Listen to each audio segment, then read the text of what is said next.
Welcome back to The Heat. Havana is home to the world's largest medical school. Thousands of students from developing countries are enrolled at the Latin American Medical School, tuition-free. The Cuban government hopes these young doctors will take their skills back home to serve their communities. Here once again is CCTV's Michael Voss. The Latin American Medical School is housed in a former naval base on the outskirts of Havana, and all of the students come from abroad. This medical school is like a miniature United Nations. They're from Africa, Asia, the Caribbean, Central America and South America. And all of the students here are studying for free on full scholarships. When I was back home, I heard that the best doctors came from Cuba, and since I want to be one of the best doctors, I came to Cuba to become a pediatrician. Could you have afforded to go to medical school back home? No, because the medical schools back home are very expensive, and since they're giving free scholarships, I took one. I chose to study in Cuba because of the medical system. For example, they have a variety of clinics which will serve the public for free, in which in other countries, if you need to walk into a hospital, you'll think twice because it's expensive. That's what they are doing right here. Juan Carrizo was the founding dean of the medical school. From the first years of the revolution, we started participating very intensively with African countries, and our doctors work in all those places. Later, after two huge earthquakes in the region, our commander-in-chief, Fidel Castro, had the idea of creating the Latin American Medical School in order to train students who could then return to their countries as doctors. That's how the idea developed. So far, more than 29,000 foreign students have graduated from Cuba, and a further 4,000 are currently taking classes here and at other medical schools on the island. They come from more than 100 countries around the world, including the United States. Cuba provides scholarships to underprivileged Americans under a deal worked out between Fidel Castro and the Congressional Black Caucus. Cuba offers the places, but the decision about who comes is taken in their countries. They do the selection process to enroll students here in the school. We recommend that they come from poor families, young people who have less chance of studying, but it's up to each country. Do you ask anything in return of the students for coming here and receiving free medical training? We provide everything they need without any conditions or compromise towards the Cuban state. They are free when they leave to do what they want, logically, with their profound training in the ethical, moral, and human values of medicine, and with the concept of international solidarity. The majority of them, we hope, work with their people. Michael Voss, CCTV, Havana. Joining us once again from Havana is Gail Reed. She's a journalist and co-producer of the documentary film Salo. And joining us from Johannesburg is William Gumede. He's an associate professor at the University of Witwatersrand and an author as well. Thanks to both of you for being with us for this second part of the program.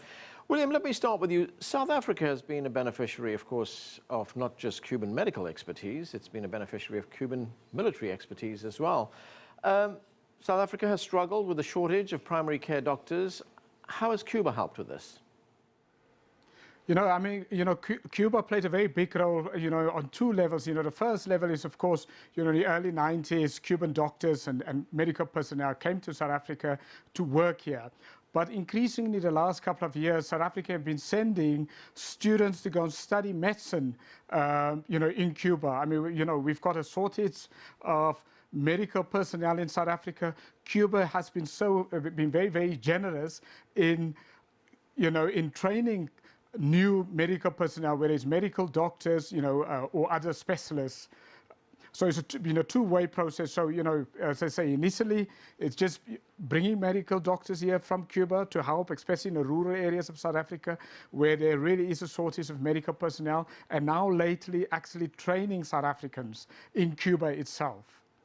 Gail, when we look at some of these specific programs that Cuba has carried out in other parts of the world, we look at, for instance, the Ebola crisis in West Africa. There was a call for medical personnel from throughout the world to go to West Africa to try and combat this outbreak there.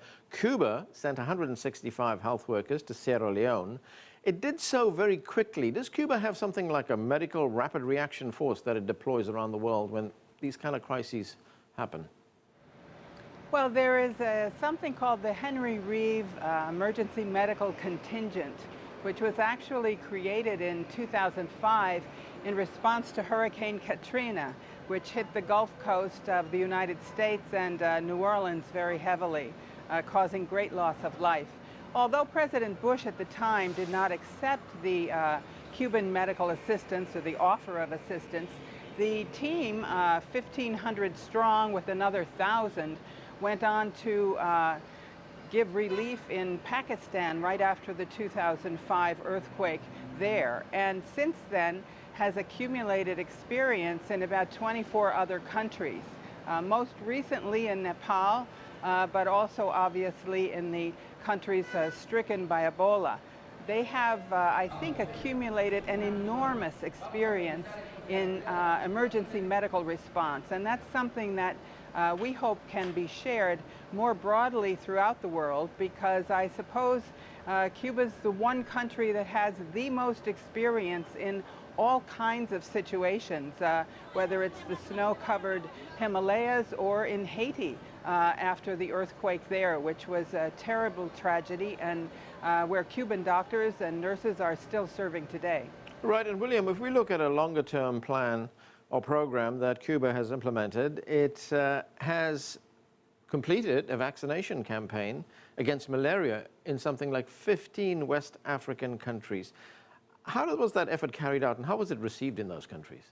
Yeah, no, of course, it's been very welcome, but you know what has happened, what Cuba has done since the end of the Cold War, it has reinvented itself. It's, you know, so it has been using its medical expertise as almost a soft diplomacy, you know, as a soft power to help other developing countries. And it's, you know, and of course, you know, in West Africa or you know, where it is in other African countries or in other developing countries, you know, Afghanistan or Pakistan and so on, you know, the Cuban help is very well received, and I think it has boosted Cuba's stature among developing countries. Gail, here's a little interesting fact that I came across while researching this program. Margaret Chan, who's the director of the World Health Organization, she said, for once, if you are poor, female, or from an indigenous population, you have a distinct advantage. She was talking about medical training in Cuba here. In your experience there, do women have a distinct advantage in Cuba's program? Yes, she was actually talking about the Latin American Medical School, and she visited there. She's visited there more than once, actually.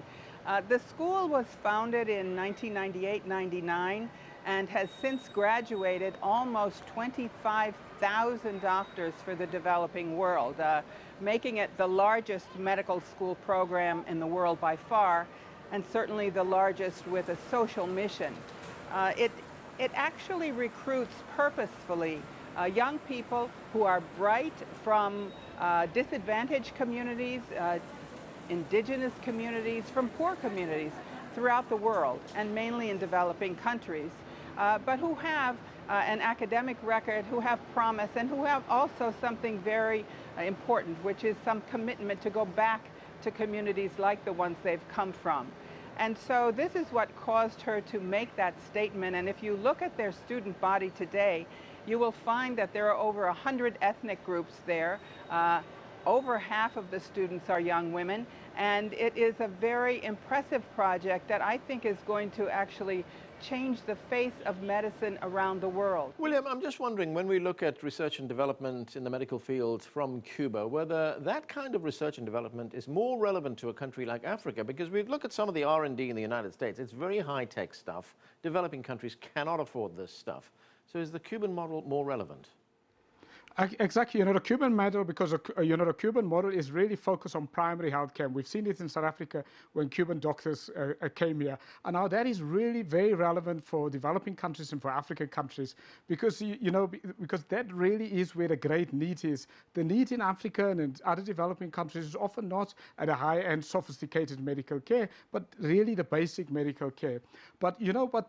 Secondly, with the Cuban model, I think the model has actually evolved, you know, over the last couple of years also to bring in, emergency medicine. So, where initially, immediately after, during the Cold War and immediately after the Cold War, Cuba focused on primary healthcare, basic healthcare, and exported that out. Now, the last couple of years, we've seen some very, emergency healthcare. The crisis is whether it's in Haiti or whether it's with Ebola, or whether it's in Afghanistan. So it seems to be now two levels of healthcare, which is very relevant for Africa and for developing countries. Primary healthcare on one hand, and emergency healthcare on the other hand.